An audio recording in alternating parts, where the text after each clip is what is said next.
Hey, what is going on everyone? It's me, Mr. Mario, and in this video we're going to be covering something that I have covered briefly in an episode of Mod Chat before. However, we're going to be actually taking a look a bit more in depth on this and setting this up. And this specifically is going to be the HexFlow Launcher for the PlayStation Vita. Now, in case you do not know, this is a launcher that was created by VitaHEX Games, and this is just an alternative launcher compared to, well, the actual home screen right here for the PlayStation Vita itself. Not only it has a really nice looking cover flow type setup that many people who have modified systems seem to be familiar with and even prefer, but one nice feature it also has is that it actually ends up bypassing the 100 bubble limit on the PlayStation Vita. You see right here, each of these icons is known as a bubble, and on the Vita itself, you can have up to 100 bubbles displaying. Now, this also includes games that are, well, bubbles that are folders such as this. So you can put, 10 bubbles inside of a folder, but you still have to organize and all that stuff. And point is, on here, you can blow past that limit pretty easily with HexFlow Launcher. So we're going to be taking a look at downloading this, setting it up, and a few little tips and tricks for really utilizing this here. Now, first of all, you do need to have a modified PlayStation Vita, and on top of that, if you ever want to use HexFlow Launcher as a launch item, and by that means that when you boot up your Vita, as opposed to seeing your home screen like this, you'll boot up everything through the HexFlow Launcher, you will need Enzo installed. So you will need firmware 3.60 or 3.65 and Enzo already applied. However, you don't have to have that if you just want to use HexFlow Launcher itself and really launch games from there and have it look all nice and cool. You just need a modified Vita, period. To get started, we can go ahead and go to the link down below in the description for the HexFlow Launcher from VitaHEX Games GitHub page. Now, you can check this out right here. It's going to look a little something like this, and because this is a nice little short and sweet readme, I would actually really recommend just going through, checking this all out here, and seeing how well this works, just so you know how to control it and such, and just a few little blips and bloops right there. Now, I am going to be covering a few of the extra little items right here. It's not going to be everything, but this should be enough to hopefully get you all set up and situated. Now, when you come over here, you can click on the releases page, and you want to download the latest VPK available. Just download it somewhere you can easily find it. Now, over at your Vita, you will need some way to install this VPK, get it transferred over. And if you have a modified Vita, you should be more than familiar with this. If you ever want to use, like, for example, if you're going to go through Vita Shell, you can either go through USB or you can go through FTP, depending on what you want to do. You can press start to set that up right here, and you can press select to either start up your USB connection or your FTP connection on your server. Otherwise, if you're using an SD to Vita, you can actually turn off the system, remove the SD to Vita, take that micro SD card out, and load it up on your computer. But I'm going to be using my FTP server for this here. So if you've seen my other videos, you should see how to really utilize this here, but I'll show a quick little rundown. On Windows at least, I do use and I recommend WinSCP. It's free and it gets the job done. When you launch WinSCP, you'll have to make a new site, but you'll want to set this up as FTP, no encryption, enter in the host name or IP address displayed on Vita Shell. The port number will always be 1337, and you want to do an anonymous login, and then you can even save it like I've done here. So I'm going to log in right here, and as you can see, my Vita is now showing up. Now we can go over to UX0, go somewhere we can easily find the VPK, like downloads or even a VPK folder, if you ever want to like right click, create a new directory. So I'm going to go into VPK and just drag and drop this over and have it transfer over. You can either do it like that, or on the left side here, navigate to where you've downloaded that on your PC, and that's about it at that point. I've now transferred over what I needed, so I've closed out of WinSCP, and we can cancel out of the FTP server. So for this, I'm going to go down to UX0, go all the way down to VPK, and we'll install this package just like any other package on here. So go ahead, hit X a couple times and let it install and do its thing. Now once it's all installed, we can hit the triangle button, go down to delete, and say yes to reclaim those few megabytes, and then exit out of here. Now this is going to be a little bit different, just as a full disclosure, because you can see that I have HexFlow Launcher right here, and I just want to show the preliminary step. But when you launch this initially, it's going to look really ugly, it's not going to look the best, and I've actually got this set up just prior, and I've got it the way it looks here, so it's going to look a lot nicer. But I'll go ahead and show you all the initial setup and such, and a few things you should do. So first of all, of course, we're going to open up the HexFlow Launcher and let it do its thing. Now, yours is not going to look nearly this nice right here. As you can see, I have mine already showing all my cover art for my games and such, but there's going to be a few options that we can tweak. First of all, we can press the Start button, and you can change your startup category right here. So if you just press the X button, you can select if you want to do all, PS Vita, Homebrew, PSP, PS1, or whatever you want to choose on here. For this, I'm going to go ahead and pick PS Vita. For the reflection effect, you can change that as well. Sounds, of course, you can keep that on, and I'll actually show how to have some custom music in the background, your theme color, custom background, and you can also choose when and where you want to download your covers and such. One thing is, this Homebrews category is going to be disabled, and if you want to enable it, that's totally up to you. For me, I did enable it so I could actually have it. So we can close out of here, and if you press the square button, you can change the different categories. So I've already changed all of this up right here. So this is my PSP category. Right here, I have my PS1 category. Right here, this is everything. So this, as you can see, includes like homebrew applications, PlayStation Vita games, and just so much more on here. And you can press square again, and goes to the PlayStation Vita games. Now, let's say there is a game that you want to download the individual cover art for. I know Bully, for example, does not have any, even though I have tried, but if you want to change up a game, for example, Cell Damage, you can press the triangle button, and you can hit Download Cover.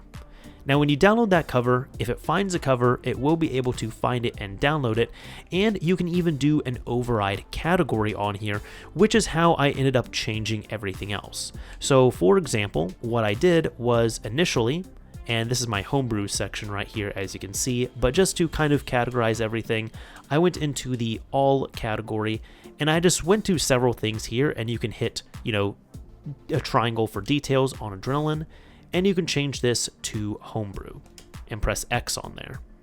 And it should change that to the Homebrew category.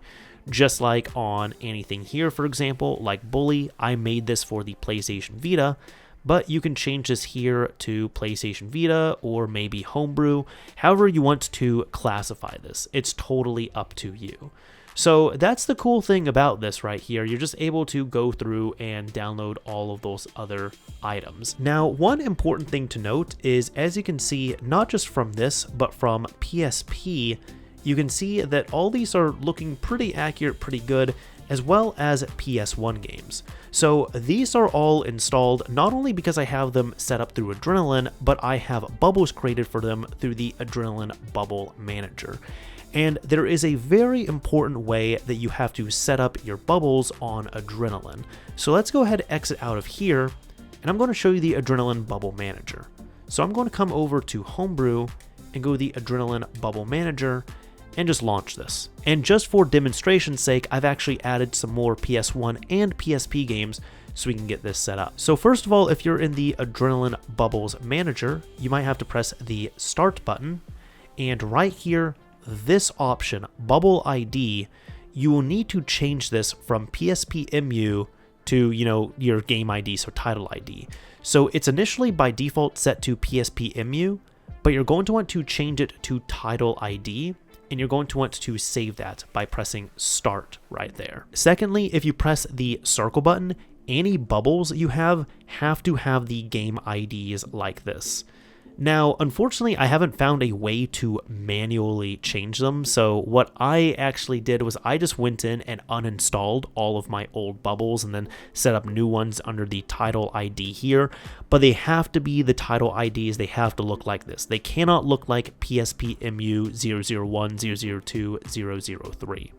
Now, I have all of these ones down here set up, but these ones here I just added. So what I'm going to do is I'm just going to hit triangle, and I'm going to create bubbles for all of my non-linked games. I'm just going to spend a few minutes doing that, so that way I can open this all back up within HexFlow, and we'll be able to see what's going on from there. So there we go, I've now created my extra bubbles, so I'm going to exit out of here, and just to verify, I'm going to go to the bottom, and as you can see, these are all of my new bubbles that I have just set up through the Adrenaline Bubble Manager. With all that set up here, let's go back into HexFlow Launcher, and when we go to the PS1 and PSP games, we should see some new items. Well, maybe. We're actually going to have to categorize those. So as you can see here, I set this up by default as PlayStation Vita, and you might have to change this up a bit. So I'm coming here to PSP. Now, any games that are even in, like, for example, PS1 games that are set up like this, they're automatically going to default to the PSP folder. So even one thing, if you're going through this to make it a little bit easier, what I would do temporarily is press the start button and change the startup category to something like PSP. So I'm going to close out of there, and for each of these, like Final Fantasy VII, I'm going to change this to PS1, apply it, and go through with the other ones. That's PSP, that's PSP, that's PSP. Here is PS1, so here's another one that I have to change this up with. And there should be one more PS1 game. Yes, Tony Hawk 2. So let me go ahead and change that over to PS1. And at that point, we should be all good. Now again, if you want to update any of the cover art here, because this is all how it looks, and it looks quite nice, but Patapon, as you can see, does not look very good at all. So if you want to do this, you hit the triangle button, and you hit download cover. And if it has an applicable cover, boom, there we go. It's able to download it just fine. Now, if you wanted to do it automatically here, first make sure everything is categorized properly per system, per format. Then you can press the start button. And for download covers, you can select what you want to download them for. So I'm going to go to PSP, press X, and wait.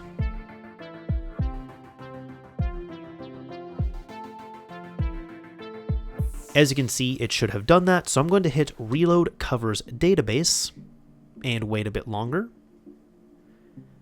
And once this all pops up, as you can see, Patapon 2, Patapon 3, Twisted Metal, and Untold Legends now have their cover art. So that's all looking quite good. I'm also going to change the category right here to PS1, and we're going to do the same thing. And then I'm even going to press the start button, download covers for PS1, and let's go ahead and get this done.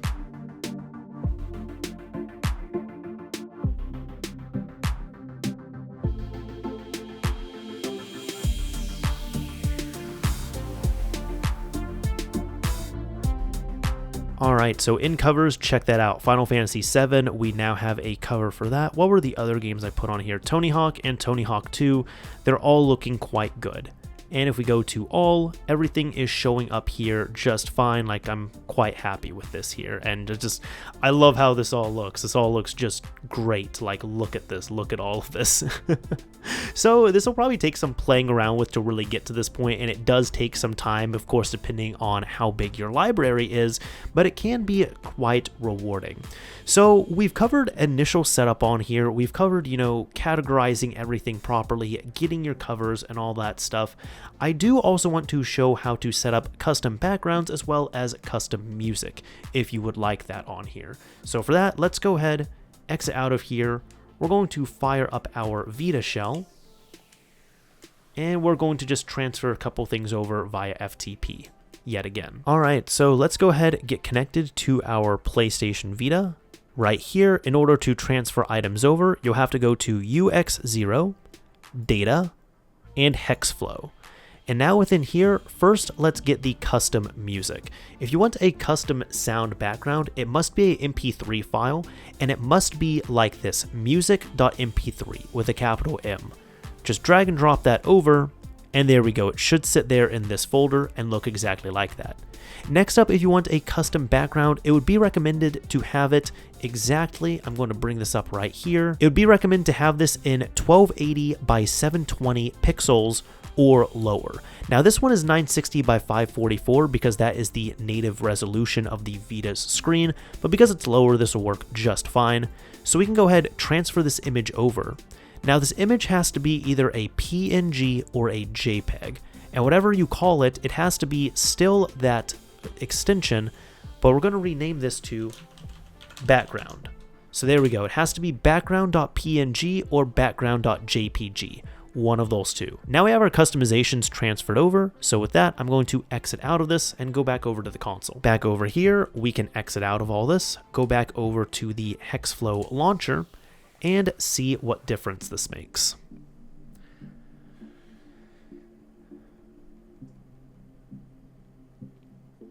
So as you can see, my background here is different, and if you want the music to play, you can press the start button, and you have to make sure that sounds are enabled on this. If your sounds are not enabled, then this is not going to play your background music if you chose to transfer over an MP3 file. Now, you're not going to hear anything from my recording here because I have kept it muted, but the music is playing here in the background.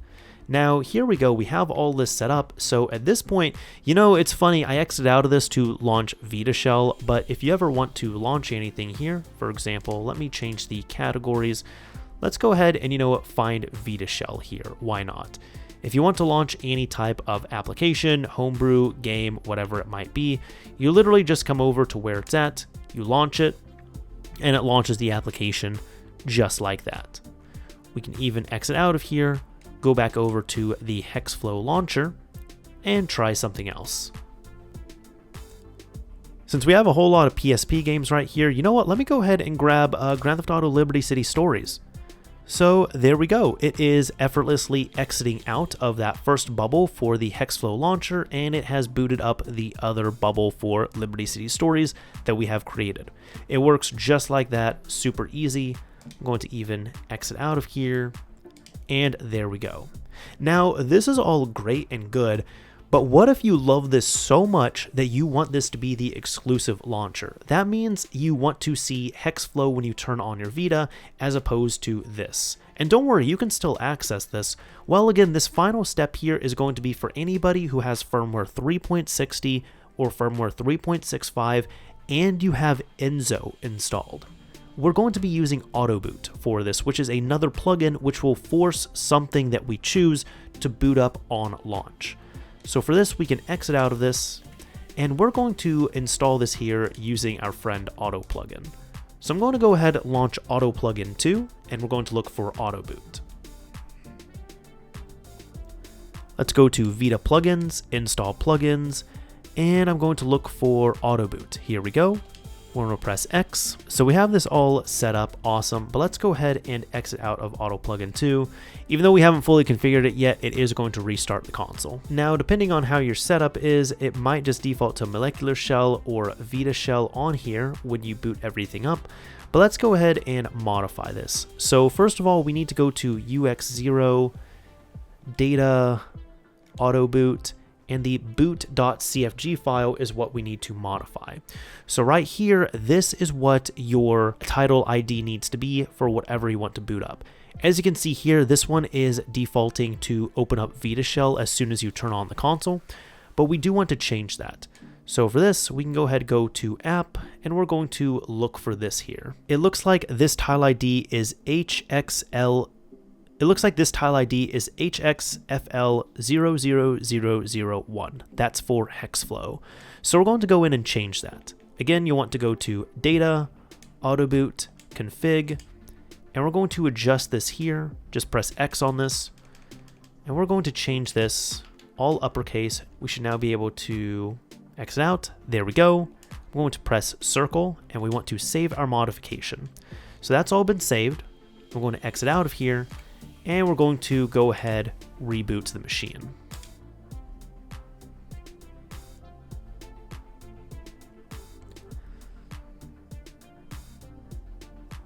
So here we go. As you can see, I just turned on the system itself and it automatically booted up HexFlow Launcher.